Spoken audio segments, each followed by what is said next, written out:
Thank you very much, Stephen. And we're live from Constitution Hill, where we're in discussion with various people, various stakeholders about recent attacks against foreigners. And of course, it hasn't just been foreigners. South Africans have also been casualties of what some have said is rampant crime, anarchy. Some have just simply called it intolerance. And this intolerance has been interpreted by many as even being across the social structure. You remember that earlier on we spoke to a South African businesswoman whose business was attacked merely because she sold African prints. So we're going to trace back what the source of this intolerance is, and just looking at the meaning of the word xenophobia, you will know that it is said to be a fear and hatred of strangers, which proves to be depressing. Of course, it's all in our language, how we discriminate against each other,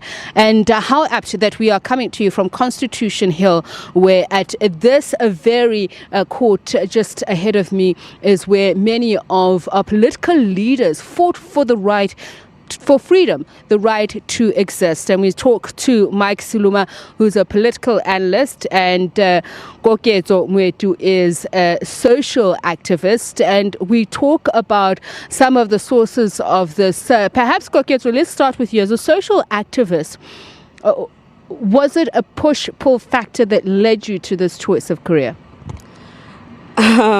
Well, I mean, given where one is, right? Given where one is located as a black woman of coming from a particular class, you kind of don't choose, you don't step into the place. You agitated into it by your own circumstances and those of the community around you. Yeah.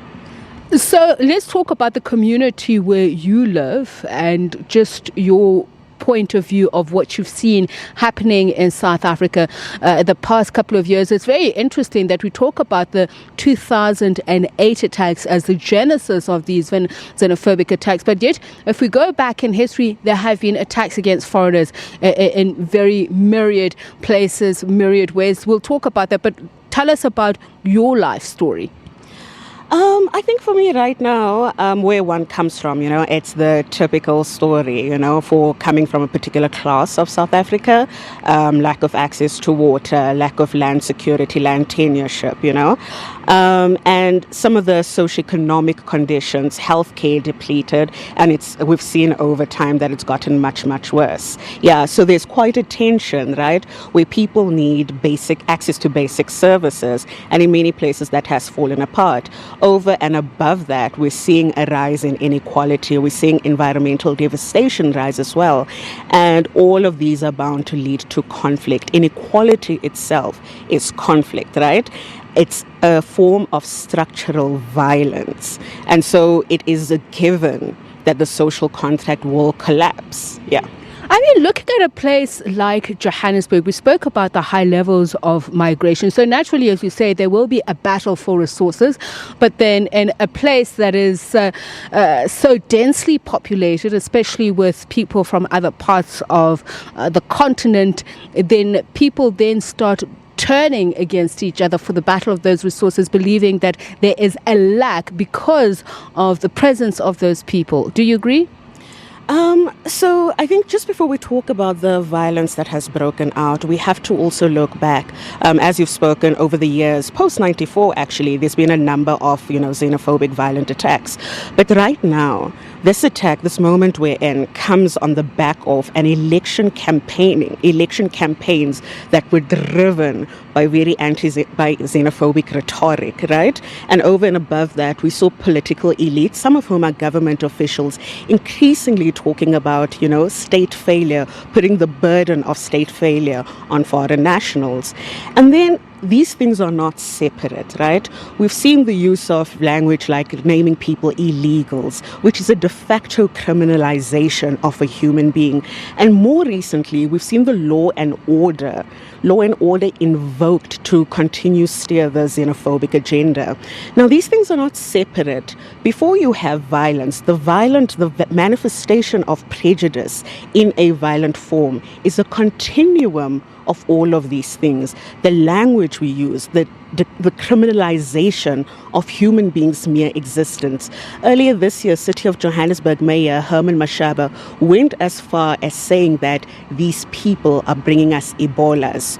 We know throughout history over and over again that the dehumanization, the use of language which dehumanizes, inhibits people from seeing others as human beings who are also deserving of dignity and humanity. So, Mike, it's very interesting, as I was saying earlier on, about the root of the word, the etymology of the word xenophobia.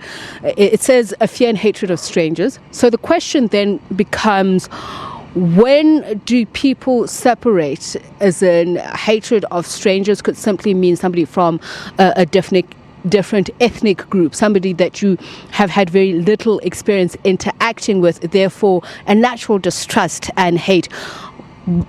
Is there a thin line in South Africa, given our political history, between that fear and hatred of a stranger transporting itself into a foreigner? I think, Tsepiso, that the issue of whether this is xenophobia or Afrophobia or whatever we choose to call it, it's actually a red herring. In any society, you will always have people liking or disliking certain people. There will be people who don't like people of a particular religion. There might be people who don't like people from a particular region, for example. Okay, it can be people from one tribe not liking people from another tribe. That is a phenomenon in society.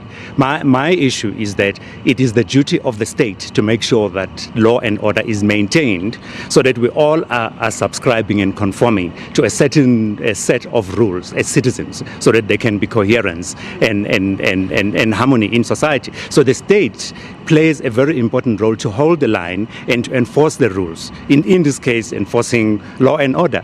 So I think the issue of whether South Africans are xenophobic or not is a secondary issue. It is relevant, but it is not the root cause. Okay. So I want to talk about the responsibility of the state and its capacity.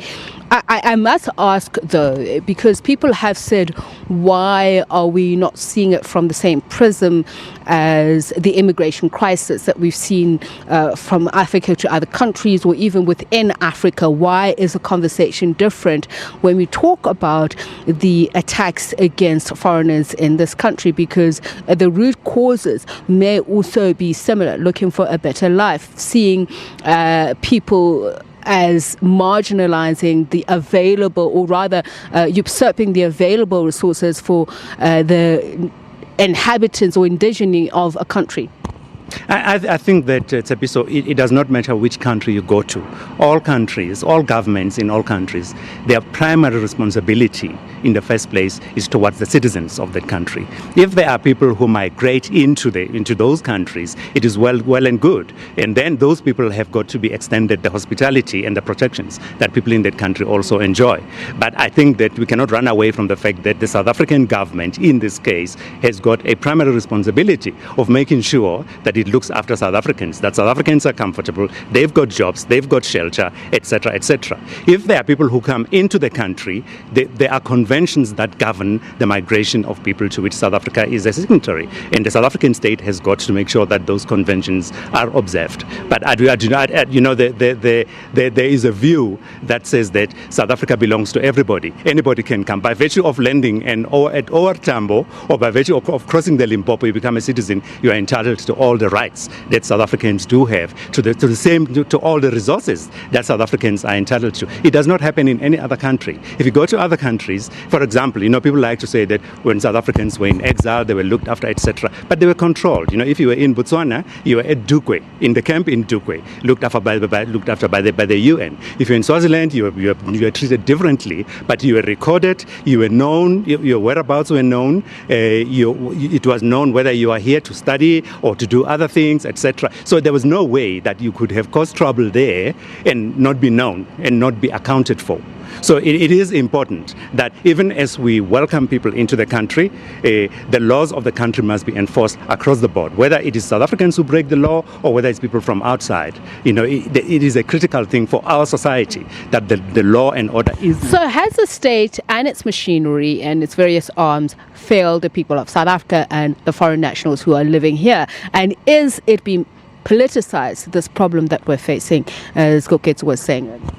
I think that I feel sorry for the president, actually, because for a lot of people, reasonably speaking, you expect that when there is a problem in a country, the government and the president will have a button, so to speak, that they press to stop the chaos in that particular society. But the reality in South Africa is that the South African state and its organs have been so weakened in large measure by a culture of permissiveness and condonation of criminality, and secondly by the political crisis that is playing itself out in the ANC, which has engulfed organs of state, for example the NPA and the intelligence services. So we are at a stage where the state is so incapacitated, it is not able, for example, to police the borders properly, it cannot run home affairs properly, it cannot maintain law and order, allowing large numbers of people to run amok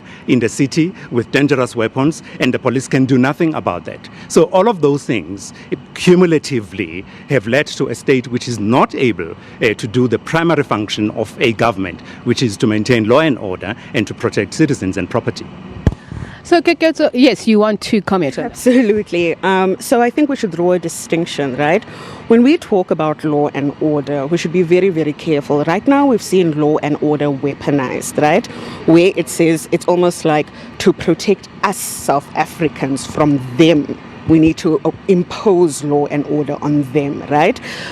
The things we say should be rooted in facts and evidence, right? If we look at the numbers, the Institute of Security Studies is but one example of a place that does so much research into the bulk of the crime in this place is being committed by South Africans, right? Who are obviously a majority here as well. But there's a whole set of just how it's being weaponized, law and order is being invoked to suggest that, because people are foreign nationals, they are the cause of crime. We saw Minister of Police Bheki Cele earlier this year, talk about the criminality of foreign nationals, That is exceptionally xenophobic. And so I think we have to be very, very careful when we use these phrases and suggest that certain people, deserve law and order imposed on them because they're going to do harm to us. I draw a very, very big distinction on that, yeah.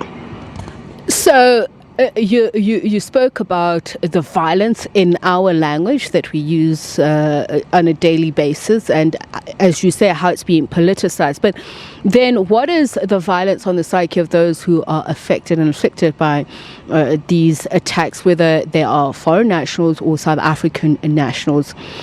Is it something that will be passed down from generation to generation? Of course, we are a society of trauma. We are a wounded society in so many ways, right? We know the horrors of displacement, given our history, both past and contemporary forms of history, where we've seen a number of people displaced from a day to day. That is not things you can just get over. One of the things I remember where I stay is close to the site of, where the people have been displaced and some of the violence has been happening. Just last night, a family that is known to some of us was removed from the building in which they live, right? This is a family with children and so on. Kids are growing up seeing all of this violence around them. You can't just wake up and get over it, That is a very, very deep pain. I mean, one of our partners, the Casual Workers Advice Office, which does such important work protecting workers, precarious workers, their office as part of this was also looted and burned and badly damaged. This is a place that provides services to precarious workers in a time where we see companies are exploiting workers in so many ways. They are rendering an important service. It's not even just about the institution, it is the workers who are harmed when such things happen, right? In a sentence, very quickly, Mike, how can government arrest the situation, arrest it quickly and sustainably? I think that it is critical too, because I think that our country has been drifting towards anarchy for a long time, where we try to excuse and explain away. People break the law, and we find a way to say when people are looting and doing that, it's because they are hungry. You see, when people are like endangering one of our economic lifelines, the N3, they're burning trucks there. We say, oh, it's because they don't like foreigners, so whatever they're doing is justified. So we need to begin to arrest that. And I think that it is very important for the government to begin to deal with a firm hand within the law. I think that our constitution does allow government to deal with criminality. And we're not talking about immigrants, or because criminality, there's no nationality in this case. The government must deal with all criminality equally across the board, but with a firm hand. Thank you very much. Mike Siluma, political analyst, Kokezo Mwedi, social activist. The conversation continues here on Channel 404 and the rest of SABC platforms. We're talking about attacks against foreigners. What are the ramifications and what is the source of these attacks? We're taking a quick break. Don't go away.